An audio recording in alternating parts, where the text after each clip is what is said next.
Hello students, welcome to Step Up Academy. मैं अंजलि सिंह कुशवाहा और मैं हूं आपके बायोलॉजी ट्यूटर। आज हम स्टार्ट करेंगे क्लास 11th का चैप्टर नंबर 15 जिसका नाम है body fluids and circulation. And इस चैप्टर में आज हम कवर करेंगे the part 4 that is blood grouping. तो यार अभी तक पढ़ा क्या है, थोड़ा सा कर ले revise.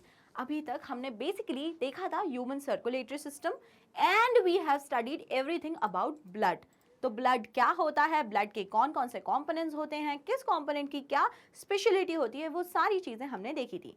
Then we have studied everything about the coagulation, the coagulatory mechanism of the blood. कि ब्लड अगर कहीं आपको चोट लगती है तो ऐसा नहीं होता कि ब्लीडिंग बस होती ही जा रही है ब्लड लॉस होता ही जा रहा है। No, the body has compensatory mechanism which is known as the coagulation or the clotting pathway। तो मैंने आपको पार्ट 3 वीडियो में डिटेल में जो एक्सप्लेन किया था। अब आज बारी है पढ़ने की ब्लड ग्रुपिंग। तो भाई सुनते आ रहे हैं, सबको सुनते आ रहे हैं। अगर कोई मुझसे पूछेगा मैम आपका ब्लड ग्रुप क्या है, तो मैं बोलूँगी इट्स ओ पॉजिटिव। आपसे पूछूंगी, आप बोलोगे ma'am B positive, somebody will say A B positive, someone say B negative, A positive, A negative. तो हम ये अभी तक ब्लड ग्रुप्स के बारे में सिर्फ सुनते ही आ रहे थे। द एग्जैक्ट कंसेप्ट पता है क्या आपको, कैसे होता है, कैसे मैं ओ पॉजिटिव हूं तो आप ए पॉजिटिव हो या बी पॉजिटिव हो या जो भी कुछ हो, सी पॉजिटिव कोई क्यों नहीं होता। तो यही सारी चीजें हम सीखेंगे in this video that is blood grouping. तो रेडी हैं आप सब, चलिए शुरू करते हैं। तो हमने पढ़ा था we have blood vascular system. तो ब्लड वैस्कुलर सिस्टम में क्या क्या तीन चीजें आती थी। Blood vascular system include three things that is blood, उसके अंदर सबसे पहले आ जाता था blood. Secondly it include heart and number 3 it include blood vessels, the channels in which blood flow. तो ये तीन चीजें was included in the blood vascular system, ये तीन चीजें इंक्लूडेड होती थी। अब उसमें से हमने ब्लड के बारे में सब कुछ कहानी पढ़ ली थी and this is a sort of continuation of that. Heart and blood vessels we will gonna study it further. तो क्या पढ़ा था भाई, हमने ब्लड के बारे में पढ़ लिया था। और क्या पढ़ा था ब्लड में हमने, blood have formed elements and plasma. अगर याद करें तो ब्लड में क्या होता है, लिक्विड पार्ट होता है जिसे हम बोलते हैं plasma, and formed elements which are mainly cells that is RBC, WBC and platelets. ये चीजें हमने पढ़ी थी। Now, if I talk about blood grouping, तो blood grouping क्या होता है? It was discovered by Karl Landsteiner. It includes ABO grouping and RH grouping. तो blood grouping करना, blood को groups में divide करने के we have several methods, जिसमें से हमारे syllabus में दो such methods is given, that is ABO grouping and the RH grouping. तो हमको कौन कौन से blood grouping पढ़ना होता है, and this is universally accepted. कौन कौन सी blood grouping? ABO blood grouping and the RH grouping. So we have to study two types of blood grouping, that is ABO grouping and RH grouping. The concept of blood groups was discovered by Karl Landsteiner. It was discovered by Karl Landsteiner. Okay? ठीक है, तो अब भाई देख लेते हैं, पहले ABO blood grouping पढ़ते हैं और उसके बाद RH ब्लड ग्रुपिंग देखेंगे। देख लेते हैं दोनों में क्या डिफरेंस होता है। सबसे पहले हम बात करते हैं ABO ब्लड ग्रुपिंग की। तो it is based on presence और absence of two surface antigen chemical that induce immune response. अब सबसे पहले तो यहाँ पे एक वर्ड आया एंटीजन। हम एंटीजन समझते हैं क्या होता है।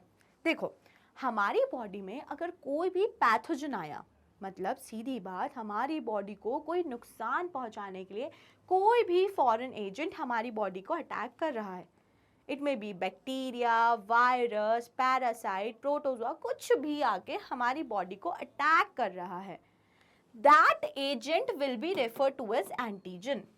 That agent will be refer to as antigen. तो एंटीजन होते क्या है? Antigen are the chemicals that induce immune response. अब जब एंटीजन हमारी बॉडी में आ गया, मतलब कोई भी बैक्टीरिया, वायरस, ये सब आया और उसने अपनी तलवार निकाल ली। सपोज बैक्टीरिया आया और उसने अपनी तलवार निकाल ली। तलवार से वो क्या करना चाहता है? तलवार इज द केमिकल जो हमको नुकसान पहुंचाएगा, एंड उस तलवार को, उस केमिकल को आप बोलोगे एंटीजन। तो बैक्टीरिया लेकर आया है एंटीजन, तो जो भी कोई पैथोजन होते हैं वो लेकर आते हैं एंटीजन। ठीक है, अब हम क्या बोले, हम बैठे रहे, हमारा इम्यून सिस्टम बोले ठीक है मैं बैठा हूं, मैं देख रहा हूं। नहीं यार, ऐसा तो नहीं होता है। Our immune system will gonna fight to it. जो भी एंटीजन आया है, जो भी बैक्टीरिया अपनी तलवार लेके हमारी बॉडी में अटैक करना चाहता है, our immune system will also act against it. तो हमारी बॉडी जो इन टर्न प्रोड्यूस करेगी against these antigen, they are known as antibody, they are known as antibody. तो एंटीजन और एंटीबॉडी का कंसेप्ट आपको क्लियर हुआ। एंटीजन क्या होता है? एंटीजन्स आर द केमिकल्स जिसके अगेंस्ट हमारा इम्यून सिस्टम काम करता है। और हमारा इम्यून सिस्टम जब काम कर रहा है एंटीजन के अगेंस्ट, तो वो कैसे काम करता है? By producing antibodies, by producing antibodies. चलिए, अब समझ आ गया आपको। अब अगर हम बात करते हैं तो हमारी आरबीसीज के ऊपर कुछ नेचुरल एंटीजन प्रेजेंट होते हैं। क्या बोला मैंने? हमारा ब्लड है, ब्लड के अंदर आरबीसीज हैं, and on our RBC some natural antigens are present. कुछ नेचुरल एंटीजन प्रेजेंट होते हैं। ठीक है, क्लियर हुई कहानी।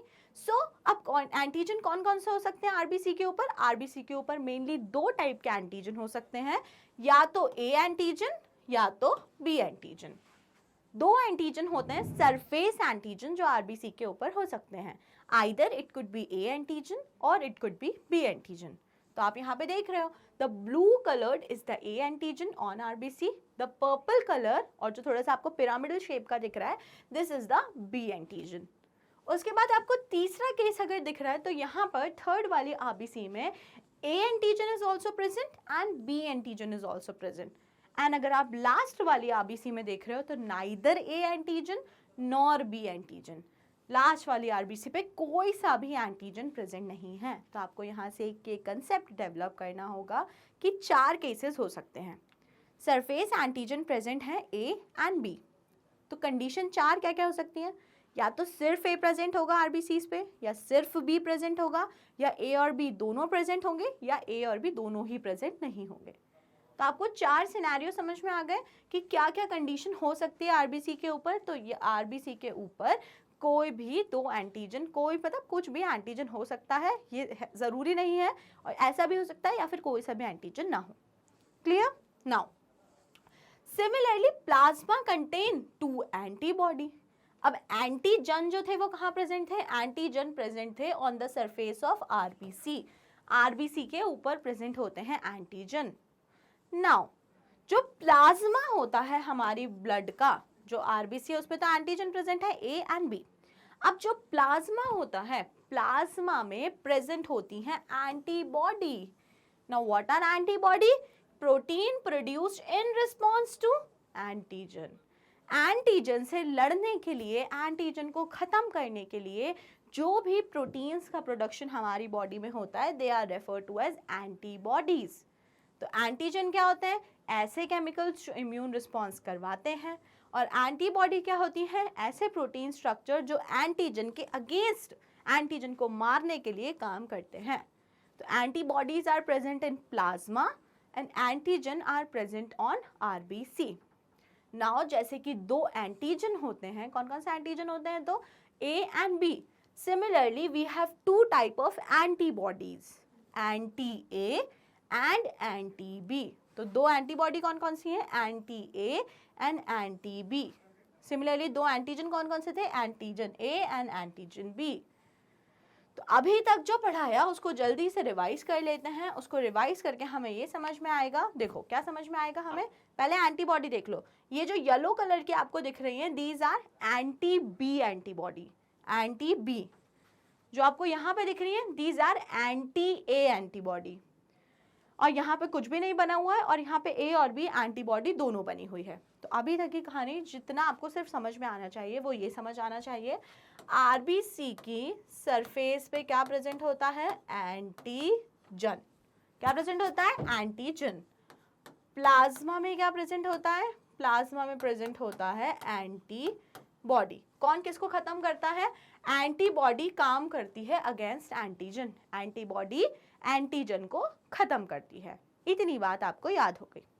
अब जो एंटीजन होते हैं वो हो सकते हैं ए या फिर बी, और जो एंटीबॉडी हो सकते हैं वो हो सकते हैं एंटी ए और एंटी बी। बस इतनी सी कहानी है अभी तक। अब जो पैटर्न होता है वो होता है ज्यादा इंपॉर्टेंट। चलो देखते हैं क्या चक्कर है। चक्कर ये है कि उसके पहले वाला डायग्राम देखते हैं। अगर मेरी आरबीसी के ऊपर ए एंटीजन प्रेजेंट है, आरबीसी के ऊपर ए एंटीजन प्रेजेंट है, ठीक है, ये सारी आरबीसीज है मेरी, उसके ऊपर ए एंटीजन प्रेजेंट है। किसी पर्सन में इन चारों में से कोई एक ही कंडीशन होगी, चारों कंडीशन नहीं होंगी, कोई इन चारों में से कोई एक ही कंडीशन होगी। या तो उस पर्सन की आरबीसीज पे, सारी आरबीसीज पे ए एंटीजन होगा, या तो बी होगा, या तो ए बी दोनों होंगे, या तो कुछ नहीं होगा। ऐसा नहीं कि आधी आरबीसीज पे कुछ नहीं है, आधी पे ए बी है, आधी पे बी है, आधी पे ए है, ऐसा नहीं होगा। जो होगा वो पूरी बॉडी में यूनिफॉर्म तरीके से होगा। क्लियर, समझ में आ गई बात। अब एक और कहानी आप ये समझो, जो एंटीजन ए है, एंटीजन ए, जैसे कि ये वाली आरबीसी है एंटीजन ए, इसको मारेगा कौन? एंटीजन ए के अगेंस्ट कौन काम करेगा? तो एंटीजन ए को मारने का काम करेगा anti A, anti A antibody. कौन काम करेगी? Anti A antibody.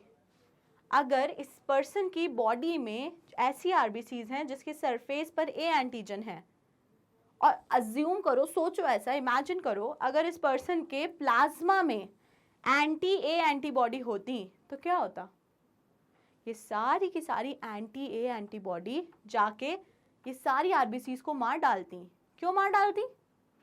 क्योंकि भाई उनके ऊपर तो उसका दुश्मन बैठा है ना। एंटी ए का दुश्मन कौन है? ए है, वो ए के अगेंस्ट काम करती हैं, तो मतलब उस पर्सन की डेथ हो जाती। किसी पर्सन की आरबीसी पर अगर ए एंटीजन है और उसके प्लाज्मा में एंटी ए एंटीबॉडी होती तो क्या होता? एग्लूनीटेशन रिएक्शन हो जाता। इन दोनों के बीच में जो रिएक्शन होता जिससे ये इनको मार देती, उस रिएक्शन को हम लोग बोलते हैं एग्लूनीटेशन रिएक्शंस, जिससे आरबीसीज की डेथ हो जाती, हीमोलिसिस हो जाता और अल्टीमेटली पर्सन की डेथ हो जाती। तो अब इसलिए क्या होता है?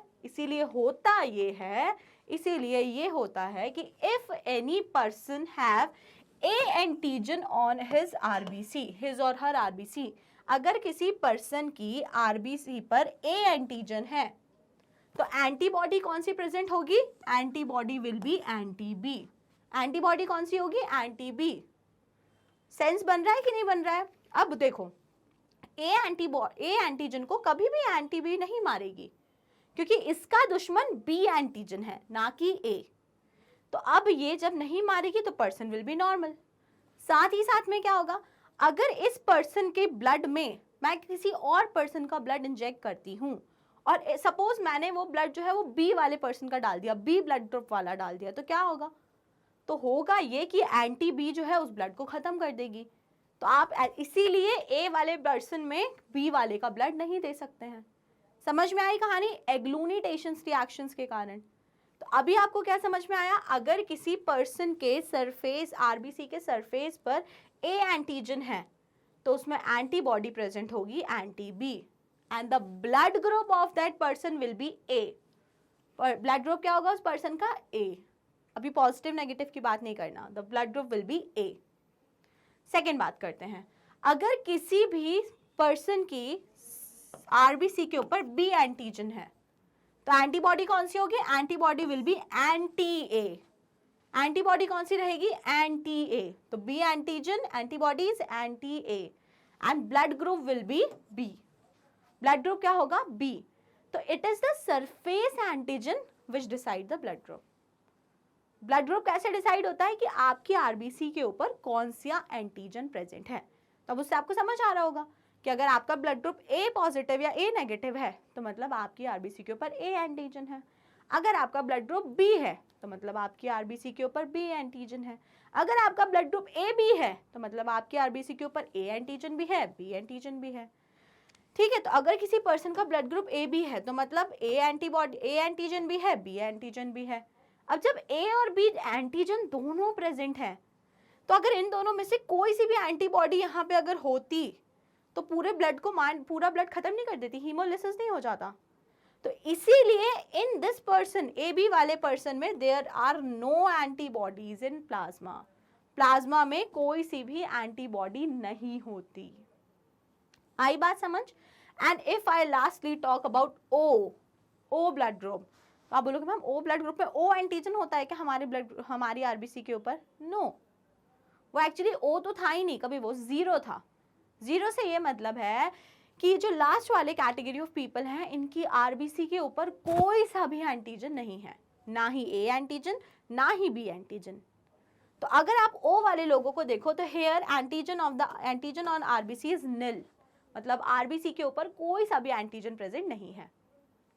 आई बात समझ? अब अगर कोई सा भी एंटीजन नहीं है तो एंटीबॉडी यहाँ दोनों प्रेजेंट है, anti A and anti B. तो यहाँ कोई सा भी ब्लड आया तो ये खत्म कर देगा, क्योंकि उसको आरबीसी अपनी ऐसी चाहिए कि जिसके ऊपर कुछ भी ना हो। तो अब यहाँ अगर कोई सा भी ब्लड आया, जिस मान लो ए आया बी आया, तो यहाँ पे anti A anti B antibodies मिलकर खत्म कर देंगी। तो यही बात समझना सबसे ज्यादा इंपॉर्टेंट है। ब्लड ग्रुपिंग में यही समझ में आना सबसे ज्यादा जरूरी है। This is refer to as ABO blood grouping. तो अगर आप बोलो किसी पर्सन का ब्लड ग्रुप ए है तो antigen will be A, antibody will be anti B. B blood group, antigen is B, antibody is anti-A. Blood group is AB, the antigen will be A and B, दोनों, but antibody will be nothing, zero. And if the blood group is O, तो antigen will be nothing, कुछ भी antigen नहीं होगा, ना A ना B, but antibody will be both, that is anti-A and anti-B. समझ आई कहानी पूरी blood grouping की? Okay, done with blood grouping, ABO blood grouping, not पूरा blood grouping. नाउ अगर हम बात करते हैं तो ये ए वाला जो पर्सन है ये किसको डोनेट कर सकता है ब्लड? तो the person having blood group A can donate blood to blood group A and A B. ये किस किस को डोनेट कर सकता है? ये ए वाले ग्रुप को डोनेट कर सकता है एंड ए बी को डोनेट कर सकता है। क्यों डोनेट कर सकता है? ए, अब देखो सिमिलर वाले को तो कर ही सकता है, ए वाला ए को कर देगा, उसमें भी बी एंटी बी है तो कोई दिक्कत नहीं है। साथ ही साथ में ए बी को क्यों कर सकते हैं? क्योंकि ए बी में तो कोई सा भी एंटीबॉडी है ही नहीं, तो उसको तो दे दो तो कोई फर्क ही नहीं पड़ने वाला। आई बात समझ? बी वाला किस किस को दे सकता है? बी वाला can donate to B and to A B. Again कि बी में भाई एंटी ए है, कोई फर्क नहीं पड़ने वाला, ए बी दे दो तो ए बी में तो कोई सा भी एंटीबॉडी है ही नहीं। थर्ड अगर हम बात करते हैं ए बी जो है, ए बी किसको ब्लड डोनेट कर सकता है? तो A B can donate only to A B. अगर किसी पर्सन का ब्लड ए बी है तो it can donate only to the other person who has blood group A B. A या बी या ओ वाले को कभी भी डोनेट नहीं करेगा।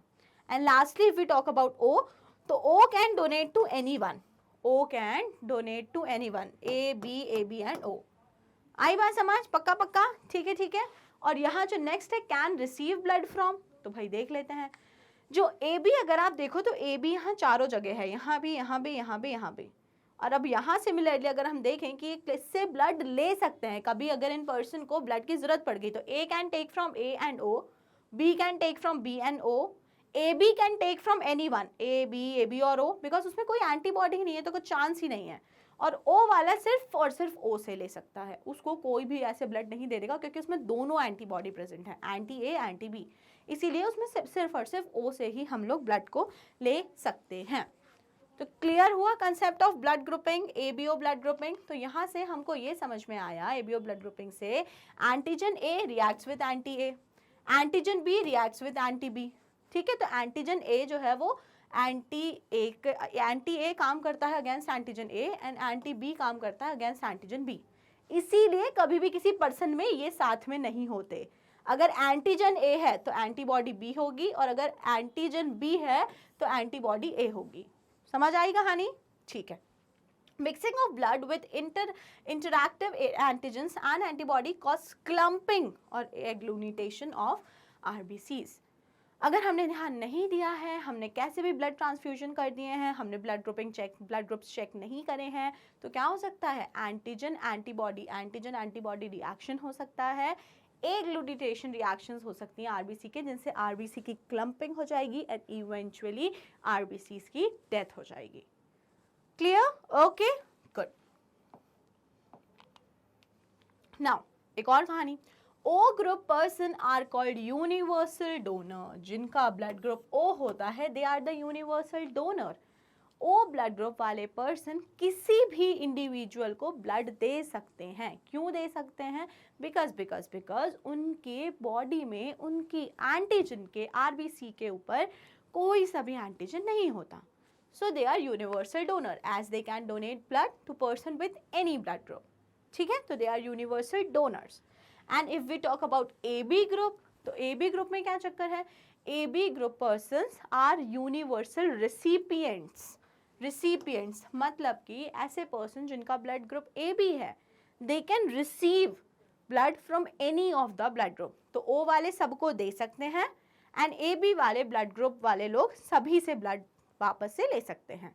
Okay, because they can except blood from all the groups. अब ऐसा होता क्यों है? बिकॉज O वाले पर्सन्स में anti A and anti B दोनों एंटीबॉडीज होती हैं और AB ब्लड ग्रुप वाले लोग में एंटी A एंटी B दोनों ही नहीं होती. तो सारा चक्कर एंटीबॉडी का है. यहाँ पे दोनों एंटीबॉडी नहीं है तो इसलिए ये सबको आराम से ब्लड दे पा रहे हैं. यहाँ पे दोनों एंटीबॉडी हैं इसीलिए ये सबसे ब्लड ले पा रहे हैं. शायद मैंने उल्टा बोल दिया, यहाँ पे दोनों एंटीबॉडी हैं तो इसलिए सबको ब्लड दे पा रहे हैं और यहाँ पे कोई सी भी एंटीबॉडी नहीं है इसलिए ये सबसे ब्लड ले पा रहे हैं. Clear? Okay, done done done. किसी को कोई doubt?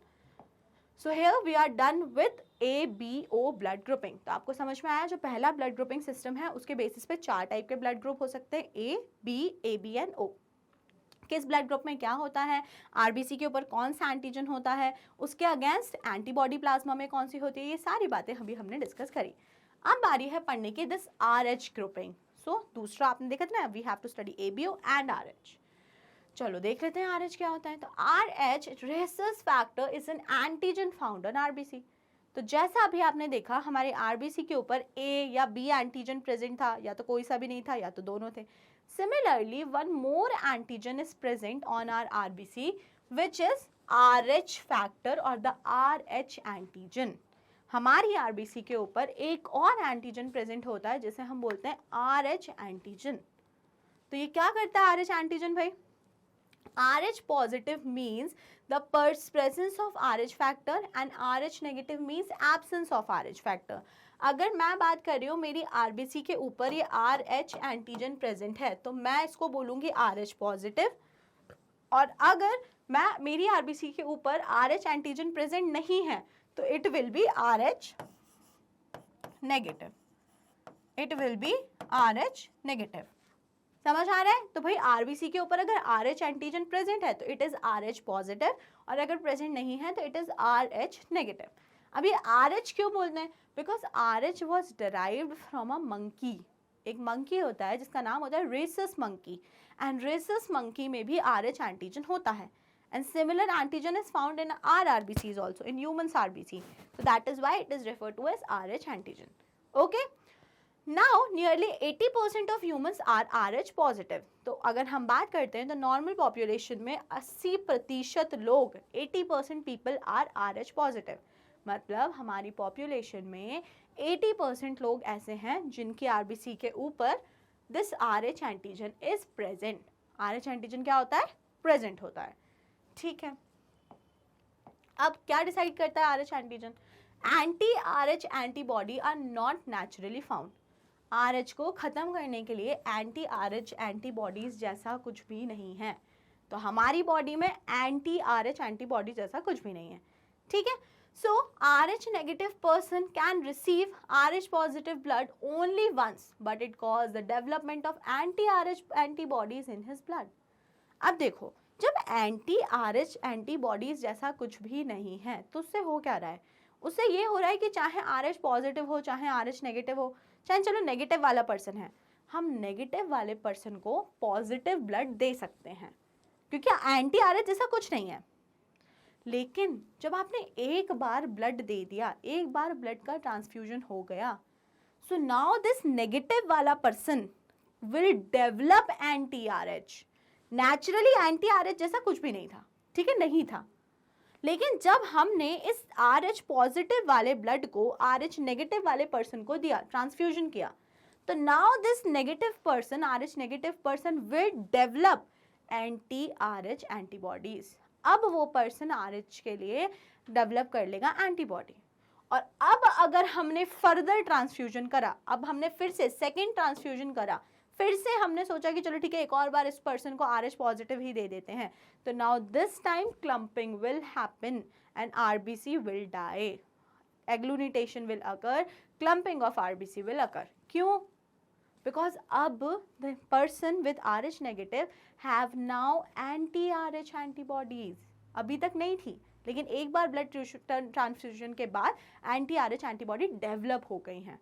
So now in second transfusion there will be agglutination. समझ आया concept? Therefore, RH group should also be matched before the transfusion. तो जब कभी भी ब्लड का ट्रांसफ्यूजन होता है तो हमें ABO ब्लड ग्रुप के साथ साथ RH ग्रुप भी देखना पड़ता है. तो अब RH ग्रुप का कंसेप्ट एक बार रिवाइज कर लेते हैं. सपोज कोई पर्सन है, उसकी RBC, this is the RBC, उसकी RBC के ऊपर A एंटीजन है, दिस इज A एंटीजन. मैं यहाँ पे लिख देती हूँ, ये वाला एंटीजन A है, ये वाला एंटीजन B है, and square antigen is RH. And square antigen is RH.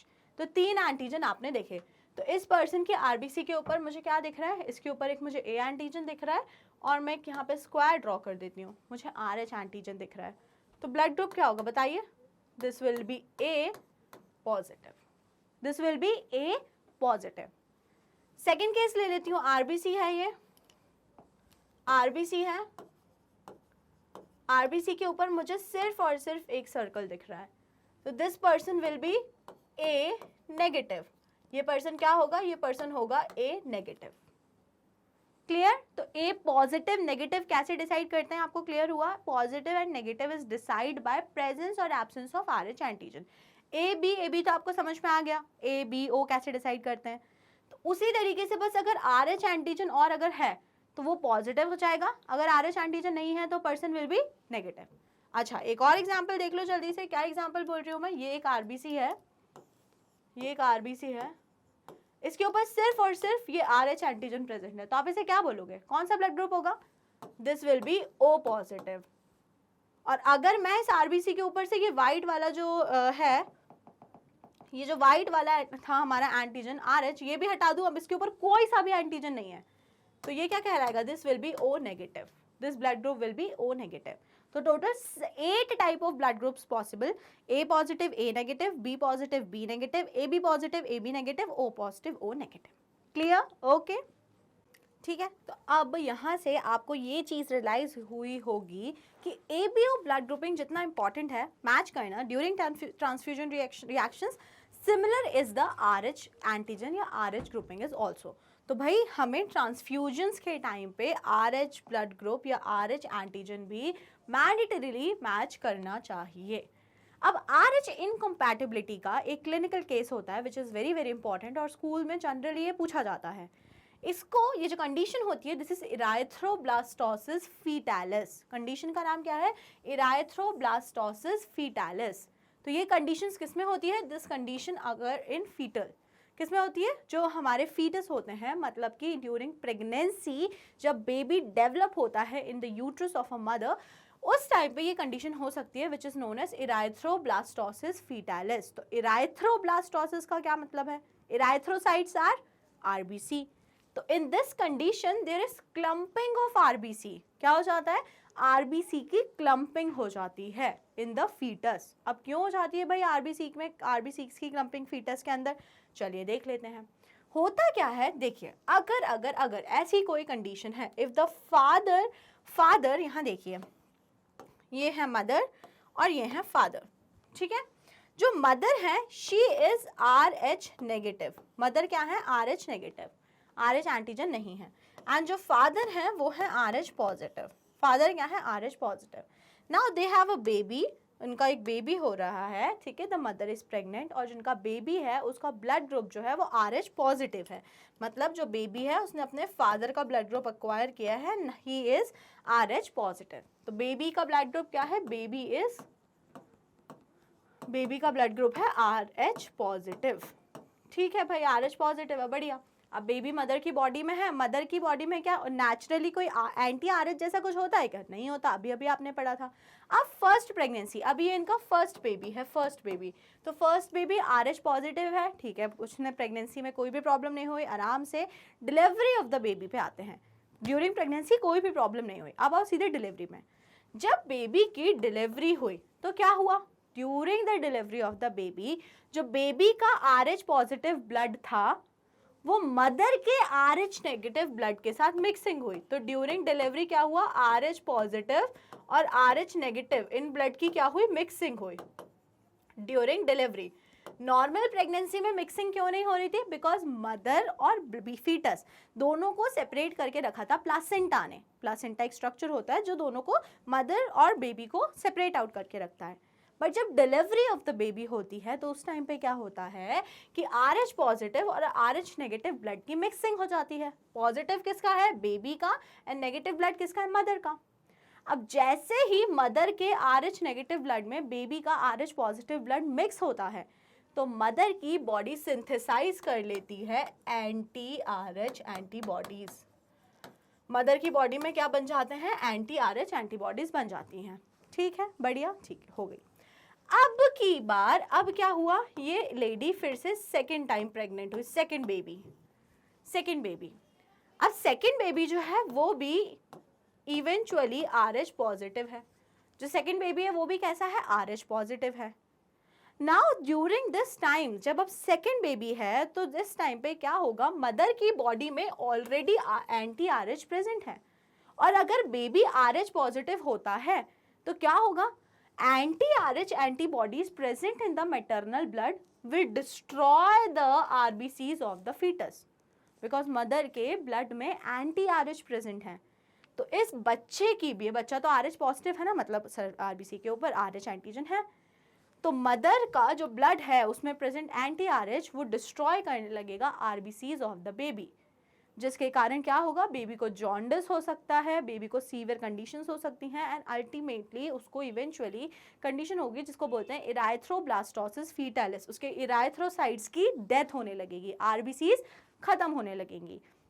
और अगर RBCs खत्म होती रही तो अनफॉर्चुनेटली एंड इवेंचुअली बेबी की डेथ हो जाएगी। आई पूरी कहानी समझ? तो इसीलिए जब भी मैरिजेस होती हैं तो वहाँ पर जन्म कुंडली मिलाने से पहले ब्लड ग्रुप मिलाना चाहिए, क्योंकि ये कंडीशन नहीं तो इराइथ्रोब्लास्टोसिस फीटालिस जैसी कंडीशन हो सकती है। तो भाई क्या होता है, चलो देख लेते हैं। It is an RH incompatibility. होता क्या है, RH की इनकम्पैटिबिलिटी होती है between RH negative blood of a pregnant mother and RH positive blood of the fetus. तो फीटस का ब्लड कैसा है? RH पॉजिटिव, एंड मदर का ब्लड कैसा है? RH negative. Now RH antigen do not get mixed up with the maternal blood in the first pregnancy. First pregnancy में जो RH antigen है वो मदर के ब्लड के साथ में कोई मिक्स नहीं हुआ है। क्यों नहीं हुआ? Because placenta separate the two blood, क्योंकि फर्स्ट प्रेगनेंसी में प्लासेंटा ने दोनों ब्लड को सेपरेट करके रखा था। ठीक है, बढ़िया। सेकेंड प्रेगनेंसी में क्या हुआ, in case of subsequent pregnancies the RH antibody from mother leak into the fetal blood. जो मदर के ब्लड से भाई जो RH एंटीबॉडीज हैं वो लीक कर गई फीटस के ब्लड में, and destroy the fetal RBC, और फीटस की RBCs को डिस्ट्रॉय कर दिया। This is fatal to fetus और cause severe anaemia and jaundice to the baby.